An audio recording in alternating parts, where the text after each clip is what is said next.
New World Season 4 is coming, and there's some big news and some bad news. So let's buckle in and let's talk about it. So first, let's talk about what is actually coming in Season 4. By the way, this is expected to come on December 12th, and the PTR for this is going to go live on Thursday, November 9th. Now, the things that are coming are the standard stuff. So we're going to get a seasonal story. This is the Silver Crows, and they're up to some usual business. Apparently, there's going to be, I think, 4 soul trials, which they're always fun to do, but because you can't really repeat them, it's sort of like a small amount of content that you can actually spend the time doing it. But that's on the way. There is, of course, going to be a new season pass because that's what we get every season. And the big one, I think, is the Glacial Tarn. This is basically the ice side of the Empyrean Forge. Although I think it might have a different entrance, I'm not really sure. Now, the dungeon itself, I have to say, looks very, very nice. I really like the environment. There's a bit where there's sort of like these frozen blocks that you have to jump across. It still has some sort of like Empyrean Forge vibe, like the architecture is sort of similar, but all in all, I really like it. There's also a new big bad boss whose name escapes me, but what everybody is referring to as Charred Ice, because it's basically a boss that can't move and you can sort of circle it. I don't think it'll be as bad as Charred is, and actually I really like the aesthetic. I think that whatever the boss is, it looks very cool. There's also going to be 8 new artifacts, some of which were shown off in the dev video. For example, there is going to be a round shield, which basically when you hit somebody who's got the round shield, it puts a bleed on the person who did the hitting. There's also going to be a life staff, which basically every time you heal somebody, you get a buff, I think up until 20, and the buff gives you 1% damage and it stacks 20 times, and it lasts 10 seconds. So basically trying to make a healer do a bit of damage as well. And there is a bow. The bow is basically Mjolnir, but the bow version. So 99% of the damage is going to be converted into lightning damage, and both weapons are going to do 20% more lightning damage. This will probably increase the demand for lightning harnessing because effectively it's nearly like 20% extra damage, so could be strong.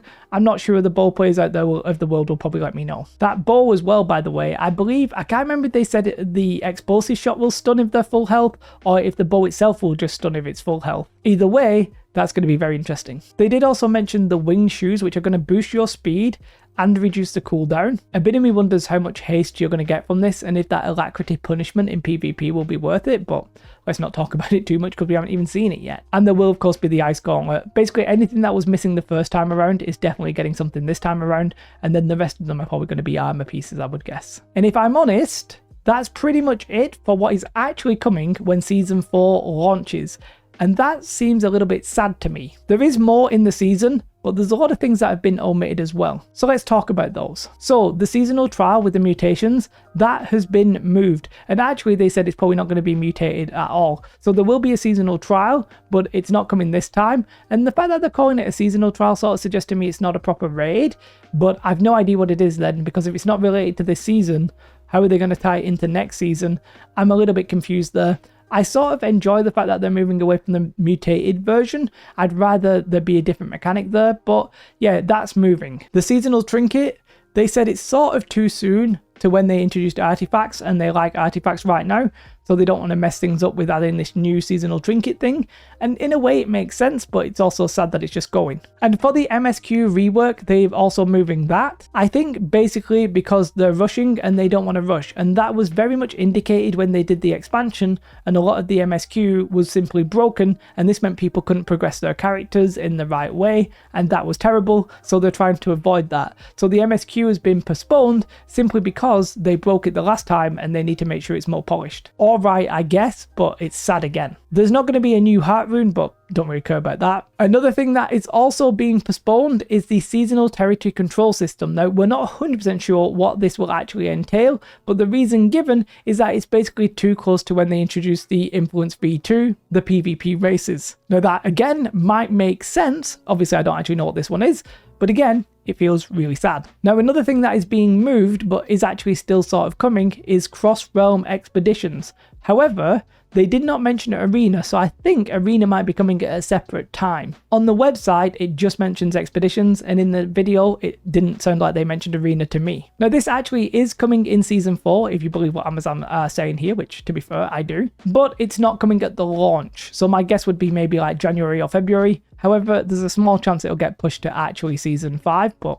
you know, that's just wild speculation on my part. Now, the group finder does sound very interesting, and I'm sort of happy with what they are promising here. They're saying that it will be indeed an automatic group finder, which is basically like just a one click and you're in. So you will automatically queue and you will automatically enter, and it'll be super fun. They do say that there is a 3 times daily reward for your first run of the day. So you press the button and wherever you're needed, you get in. If you're required more, you get more of a reward. And that means it sounds like healers will be getting more of a reward. And I'm going to guess that tanks will as well. However, I don't think they actually stated that, but they did mention it for healers. Now, one huge thing, which I think I'm very happy about, but I know a lot of you probably won't be because you're like elitists and that's completely fine.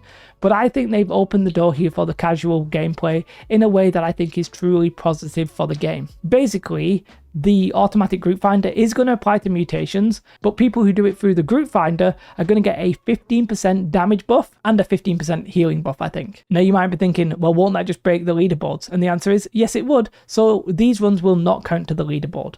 So basically, you will have an automatic group finder to just very quickly get into content, and the content will be effectively slightly easier because you are buffed. And the logic behind that is that you are not as coordinated as, say, a pre-made group, but you will not get on the leaderboard. And I think that's a decent thing to do. I could be wrong, like we'll have to wait and see, but by the sound of it, I like that idea. So we'll see. Now, there are a couple of extra little things that are being included. For example, they are doing the UI change. We'd seen this in a Duke Sloth video before, and I think I'd sort of mentioned it as well.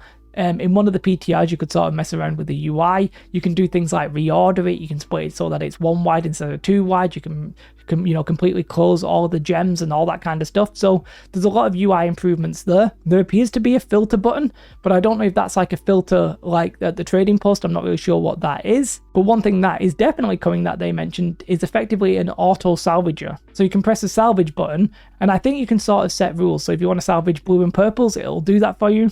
And if you want to salvage everything that's not locked, you can do that. Now, the one worry with that one for me is shields. Sort of feel like shields should just be legendaries and they should just fix that at this point, because otherwise they'll also be salvaged or not salvaged, whatever. I'm sure they'll think of something. And then there is another thing that is coming, which is the winter event. Now, obviously there will be some minor changes with this. Also, the Legacy of Crassus is coming. I have no idea when the Legacy of Crassus came last year, but that's en route. But the winter event has some very interesting things in it. Number one, the Gleamite showers are going to be more prevalent, they're going to be more commonplace, and I think that's overwhelmingly positive. And then number two, they actually showed off some of the store, and that is very interesting. So once the Winter Convergence Festival goes live, which I'm going to guess will actually be on the 12th of December, I don't think they'll wait around with that one. There's a couple of extra things in there. Yes, there's emotes, yes, there's skins, but you can also buy the chromatic seal, you can buy an Azoth inductor, and you can buy a pristine Gleamite. Now, the pristine Gleamite sort of sounds like it's somewhere in between the chromatic seal and the Azoth inductor, because that's what it's priced as on the store, on the Faction Reputation store from the Winter Convergence Festival, and it will allow you to craft Gear Score 700. I'm guessing they will pick the perks a little bit, but this effectively replaces the patterns. The patterns, I think, are just gone at this point, because they don't make any sense. But the fact that you can get a chromatic seal as of inductor, that's going to be very interesting. One thing to note is that it is on a timer. So the pristine Gleamite is basically once a week. Not sure about the seal and the Azoth inductor. That could either be once a day for the seal or once a week for the Azoth inductor. We'll have to wait and see. But that's definitely going to make that event worth doing. Overall, I can't lie to you, I'm disappointed. A lot of the things that was on the roadmap, it makes sense that if you set a roadmap like 10 months before the content's actually due, that you would make some changes. However, I would say that they've not necessarily replaced the content with anything. A lot of the stuff just sounds like they've pushed it back and it's not ready, which is sort of fair enough. But I would say you didn't necessarily have to release Season 4 in December. It could wait till January, it could wait till February. Obviously, that's not ideal, but you could do it. Sort of sounds like they're just trying to capitalize here on the success of the expansion, and I sort of get that. They'll sell, you know, the season pass and all that kind of stuff. It will make sense. They will make sales. But it's a little bit of a shame to me, because the expansion seems to be doing well. The one thing that we really, really need is simply content. Now, that content needs to be varied, obviously. I think we need ranked arena, I think we need a new outpost rush map, and I think we need raids. We're not really that much closer to those right now. So yes, things are going to get pushed back. I personally think this was a bit of an L video, but there were some interesting good things on there. I really like the look of the dungeon, etc. Obviously, artifacts are cool, but you know, artifacts are just always going to be cool now, I think, because the system itself is cool. Adding new ones just makes it a win. However, it also offers like a balance like issue.